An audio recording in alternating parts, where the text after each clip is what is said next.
മുത്തുതേ ബാംഗ്ലൂർ വന്നു കഴിഞ്ഞാൽ ഫസ്റ്റ് തന്നെ പറയാം നമുക്ക് സേവ്പൂരി കഴിക്കാൻ പോയാലാന്ന് കേട്ടോ. കാരണം അവൾ ഈ ബാംഗ്ലൂർ വരുന്നത് സേവ്പൂരിയും പാനിപ്പൂരിയും ബേൽപൂരിയും കഴിക്കാനാണോ എന്ന് സംശയമുണ്ട്. പോണ വഴിക്ക് ഒരു കുട്ടി ബോളെടുത്ത് കളിക്കുമ്പോൾ അവളുടെ മേത്ത് ചെറുതായിട്ടൊന്ന് വീണു. പക്ഷേ അവൾക്ക് ഒരു പ്രശ്നം ഉണ്ടായില്ല, അവൾ ഭയങ്കര കൂളായിരുന്നു.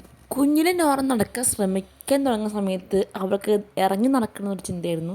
എന്നാൽ നടക്കാൻ തുടങ്ങിയപ്പോഴോ എടുക്കണം എന്നൊരു ചിന്ത കേട്ടോ. അപ്പോൾ ആരെങ്കിലും മാറി മാറി എടുത്തെടുത്ത് നമ്മൾ നേരെ എത്തിയത് സംസ്കൃതി ഗ്രാൻഡ് റെസ്റ്റോറൻറ്റിലേക്കാട്ടോ. അങ്ങനെ ഞാൻ നോറയ്ക്കൊരു വടയും അതുപോലെ തന്നെ മുത്ത് അവിടെ സേപ്പൂരിക്ക് വേണ്ടി വെയിറ്റ് ചെയ്യുന്നുണ്ട്.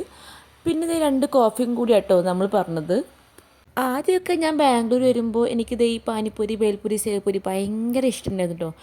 ഇപ്പം എനിക്ക് അതിനോട് വലിയ ഇഷ്ടമൊന്നുമില്ല, അങ്ങനെ വേണ്ടില്ല. നോറ ചായ കുടിക്കുന്ന അമ്മയ്ക്ക് ഇഷ്ടപ്പെടുന്നില്ല, അമ്മനെ നോക്കി പേടിപ്പിക്കുകയാണ്. കാരണം അവൾ എൻ്റെ പോലെ ആവുമോ എന്നൊരു പേടിയാണ് അമ്മയ്ക്ക്.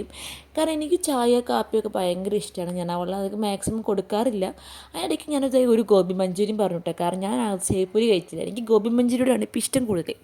അങ്ങനെ എല്ലാം കഴിഞ്ഞ് നമ്മൾ നേരെ തിരിച്ച് വരുമ്പോൾ മുത്തൂറാണെങ്കിൽ ചെരുപ്പ് എടുക്കണമെന്നുണ്ടായിരുന്നു. അപ്പോൾ അതിൻ്റെ അടുത്തൊരു ഷോപ്പിലേക്ക് പോയിട്ട് ചെരുപ്പ് എടുത്തു. നോറയ്ക്കാണെങ്കിൽ ആ കട എങ്ങനെ പൊളിച്ചടക്കാൻ ആലോചിച്ചുകൊണ്ടിരിക്കുന്നു. അങ്ങനെ നോറയ്ക്കും എടുത്തു നമ്മൾ നേരെ വീട്ടിൽ പോയി.